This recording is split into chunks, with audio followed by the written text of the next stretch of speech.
सभी को राधे कृष्ण। मैं सुमन राय उपस्थित हूँ आप लोग के बीच एक नई वीडियो के साथ। देखिए, हम सभी के मन में सवाल रहता है कि अच्छे के साथ बुरा और बुरे के साथ अच्छा क्यों होता है, और जब बुरे ही लोग खुश रहते हैं, जब बुरे ही लोग मौज में रहते हैं, तो हम भी क्यों न बुरे बन जाएं, ताकि हम भी उनके जैसे खुश रहें और मौज में रहें।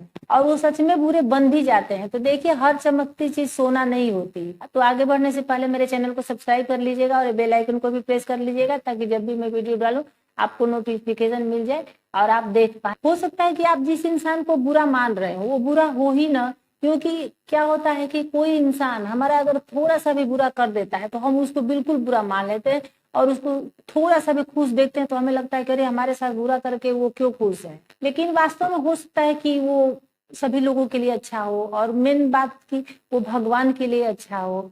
क्योंकि देखिए, रही बात बुरे होने की, तो कोई अपने आप को बुरा नहीं मानता। सभी लोग खुद को अच्छा ही बोलते हैं और दूसरे को बुरा बोलते हैं। देखिए, मैं खुद भी अपने आप से यही सवाल करती थी, और उन्हीं के बारे में जिसने हमारे साथ बुरा किया उन्हीं के बारे में सोचती रहती। अपनी सारी एनर्जी उनके बारे में ही सोचने में और उनको बुरा भला उनको श्राप देने में बिता देती थी। अपने बारे में बिल्कुल भी नहीं सोचती थी। और नतीजा क्या हुआ कि मेरी स्थिति खराब होने, मेरा स्वास्थ्य खराब होने लगा। तो भगवान के इस कर्म फल सिद्धांत को मैंने समझना शुरू किया, और जब मैं समझ गई तो आज मैं बिल्कुल ठीक हूँ और खुद पे काम कर रही हूँ। तो मैं यही बात मैं आपको भी समझा रही हूँ।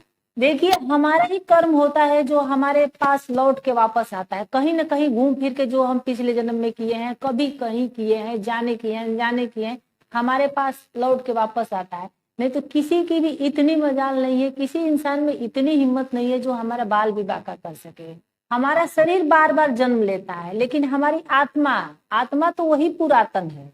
आत्मा कभी नहीं मरती, और वो आत्मा तब तक नवीन शरीर धारण करते रहती है जब तक कि उसके कर्मों का हिसाब पूरा ना हो जाए, कर्मों का हिसाब चुकता ना हो जाए।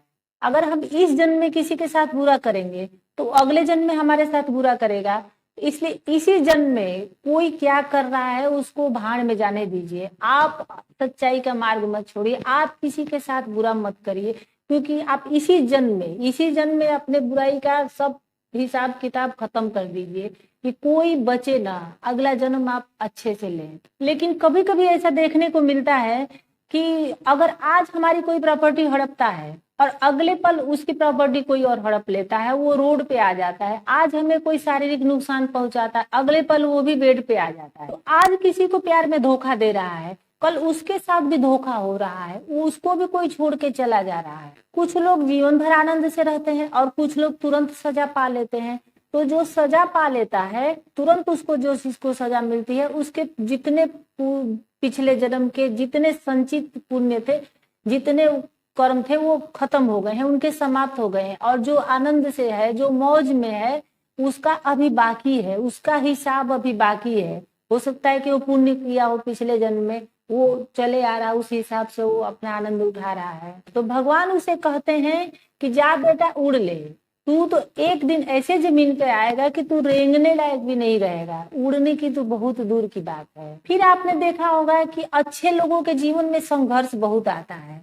तो आपने ये चीज देखी होगी कि जिस माँ बाप की संतान बहुत लायक होती है, बहुत अच्छी होती है, उन पे वो ज्यादा ध्यान देते हैं, और छोटी सी बात तो उसको डांटते हैं, छोटी सी बात तो उसको मारते हैं। लेकिन जो नालायक हो जाती है, जो किसी काम की नहीं रहती है, उसको बोलने भी नहीं जाते, उसको छोड़ देते। क्या ही बोलेंगे, क्योंकि अब वो तो हाथ से निकल गया है। लेकिन जो हाथ में है, जो कंट्रोल में है, उस पे ध्यान देते हैं। तो भगवान भी वही करते हैं, अपने सबसे लायक बंदे को ही सबसे ज्यादा संघर्ष देते हैं, उसको रगड़ के उसको तराशते हैं, उसको अच्छा बनाते हैं, ताकि हर चुनौती का वो सामना कर सके। इसी बात को मैं अलग तरीके से समझाती हूँ। आप अच्छे हैं, आप सत्य के मार्ग पे चल रहे हैं, तो इसका मतलब कि आपने कठिन परीक्षा चुनी है। तो आप बताइए, आप आईएएस एंट्रेंस की परीक्षा में बैठेंगे तो आपसे सिपाही भर्ती की सवाल तो पूछे नहीं जाएंगे।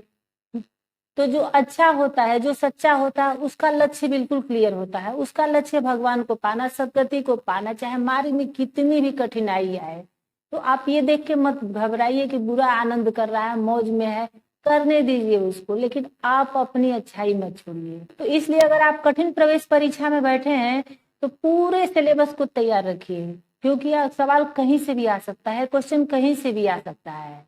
आपके हिसाब से क्वेश्चन नहीं आएगा। तो भगवान अपने हिसाब से आपको सवाल देते हैं, आपके हिसाब से नहीं देते।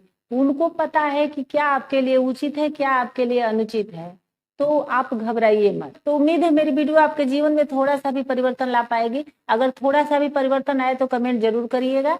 और फिर मिलते हैं किसी नेक्स्ट वीडियो में किसी नेक्स्ट टॉपिक के साथ। तब तक के लिए राधे कृष्ण।